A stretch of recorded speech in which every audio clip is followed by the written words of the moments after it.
So Charles Barkley was doing some NCAA coverage, and he weighed in on the election season and what's happening in the political realm. And he made some really interesting points. So here's what he said, quote, "All politics is rich people screwing poor people. Poor people are too stupid to know they're just chess pieces in a game. All the poor white people, all the poor black people, all the Hispanics, they're all in the same boat. They've got no economic opportunities. They spend all their time blaming each other because rich people throw words at them like illegal immigration and racism and things like that. If we poor people ever get smart and realize we should band together, rise up instead of fighting each other, we probably can make a difference. The Republicans always do a good job dividing and conquering. They do a really great job of making black folks, poor white folks, and Hispanics not like each other. All they talk about immigration, the notion that illegal immigrants are ruining our country by taking jobs. We're shipping all of our jobs out of the country." Okay, so two minor points of disagreement. I like how Chuck said, "we poor people." I'm going to need you to go ahead and take yourself out of that category. It's not the case anymore, man.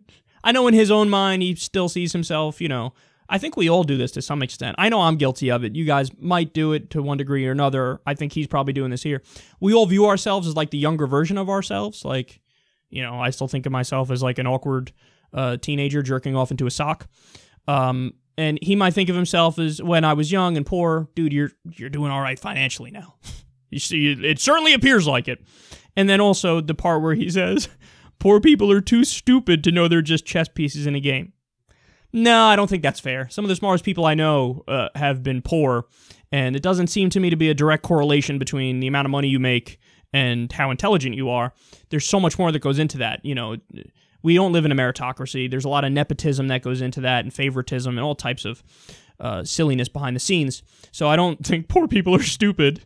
I think they're largely victims of a rigged economy, and that's what we have. And to his credit, the rest of his comment here kind of says that also. And what he's pointing out is a classic theory on class that basically explains how the rich rig the system in their favor, and then they make the middle class and the poor scapegoat each other.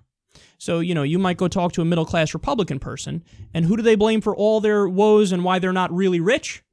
Goddamn black people who take my money through unemployment and welfare, and all my taxes going to that. Goddamn lazy bastards, why don't you get a job? Or, like he said, undocumented immigrants. You make middle-class people hate poor people, and poor people hate middle-class people, and poor people hate poor people, and middle-class people hate other middle-class people, and then meanwhile, what's happening? The rich are running out the back door with all the fucking money. How many people, if we only get the damn Mexicans out of the country, everything would be great. Well, we know what happens when you do that. There was a law in either a town or a city in, I think it was Alabama. Vice News did a great piece on this, and they just flat out kicked out all the undocumented immigrants. What happened? Like a few weeks later, the business owners were like, "Oh my God, what the fuck have we done? Oh, we fucked up big time. Can we bring it back? Bring it back, bring it back, bring it back." Everybody else is not doing the work, and if they do the work, they do it much shittier than the other guys. Now, don't get me wrong. The real answer here is to do amnesty, get a deal. I'm fine with border protection also, but yeah, give people, as long as they're not criminals, give them citizenship, and then make it so everybody gets a living wage at the bare minimum, right? That's the answer. But do you need people like that to do the work that others won't do? Yes, that's been proven. It's been proven. But this is what happens. You have scapegoating. Blame the other. Blame people who are worse off on the economic ladder than you are for all your problems. It's not the minimum wage worker or person who's working for less than minimum wage that's ruining your chance at success and ruining your quality of life. It's just not the case. What you have is, in Washington, you have lobbyists, you have Wall Street, you have billionaires, you have multinational corporations. They give money to the politicians to run their campaigns. Then when the politicians get elected, they turn around and it's I scratch your back, you scratch mine. You gave me money, so now I will, basically take tax dollars, rob it from the American people, and give it to you in the form of corporate welfare, in the form of subsidies, in the form of tax loopholes, in the form of letting you get away with putting all your money in corporate inversions and going to Bermuda and the Cayman Islands and using tax havens. Isn't it funny how if you don't pay your taxes, you're a tax cheat. You're doing tax avoidance, and your punk ass goes to jail. If a corporation or a rich person does it, they're using a tax haven. Doesn't it sound lovely? As I think Bill Maher said, it's like their money's getting a tan. Like it's laying on the beach. What do you mean? It's just a haven. I'm not breaking the law. It's a tax haven. No, you're dodging your fucking taxes. If a middle-class person does it, they go to jail. If you do it and you're a millionaire or billionaire, you run a big corporation, you get a pat on the back and a team of lawyers, and you got friends in Washington who you sip cocktails with. So the problem is they've rigged the system in their favor. Look at the Wall Street bailout.